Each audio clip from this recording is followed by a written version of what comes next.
குழந்தை பாக்கியம் வேணும்னு விரதம் இருக்கிறவங்களும், விரதம் இல்லாதவங்களுக்கும் சேர்த்து இன்னைக்கு நாங்க ஸ்பெஷலாவே பூஜை பண்ணியிருக்கோங்க. எல்லாருக்குமே குழந்தை பாக்கியம் வேணும்னு கேட்டு நாங்க இந்த பூஜைய பண்ணியிருக்கோம். நெறைய பேர் சொல்றீங்க, "நான் 3 வருஷமா, 4 வருஷமா, 5 வருஷமா சஷ்டி விரதம் இருக்கேன்க்கா. பட் இன்னும் நான் கன்சீவ் ஆகல. அதனால எனக்கு கோவம் ஆயிடுச்சு. இந்த வருஷம் நான் இல்லன்னு" சொல்றீங்க. ஒரு 10 பேர் அடிபட்டுருக்குன்னு ஹாஸ்பிட்டல் போறோம். அங்க ஒரு சிலருக்கு ஒரே நாள்ல சரியாயிடுது. ஒரு சிலருக்கு 10 நாள் ஆகுது.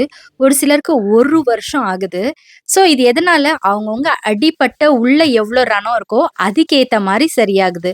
ஸோ நான் ஒரே நாள்ல அவனுக்கு சரியாயிடுச்சு, எனக்கு ஏன் சரியாவலன்னு கேட்டா, நம்மளுடைய ரணம் எவ்ளோ பெருசு இருக்குன்ட்டு டாக்டருக்கு தானங்க தெரியும். இல்ல, இல்ல இந்த டாக்டர் சரியில்ல அப்படின்னு சொல்லி விட்டுட்டீங்கன்னா, ரணம் ஆகுறதுக்கு உங்களுக்கு தானே லேட் ஆகும்.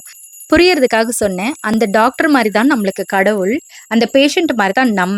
நம்ம கர்ம வினை, உள்வினைய பொறுத்து கொஞ்சம் லேட்டாவோ, சீக்கிரமாவோ ஆகும். நீங்க விட்டுட்டீங்கன்னா, இந்த மெடிசின் எடுத்திருந்தா இன்னும் கொஞ்சம் சீக்கிரமா ஆயிருக்குமே அப்படின்னு சொல்ற மாரி தான் ஆயிடும். ஸோ விடாம நம்பிக்கையோட பண்ணுங்களேன். கண்டிப்பா நடக்குங்க.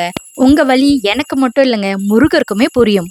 சஷ்டி 3வது நாள் பாலாபிஷேகம் பண்ணி அந்த பால குடிங்க. காலையில மறந்துட்டேன்னு சொல்றவங்க ஈவினிங் பண்ணுங்க. அவன் இருக்கான். அவன் பார்த்துப்பான்.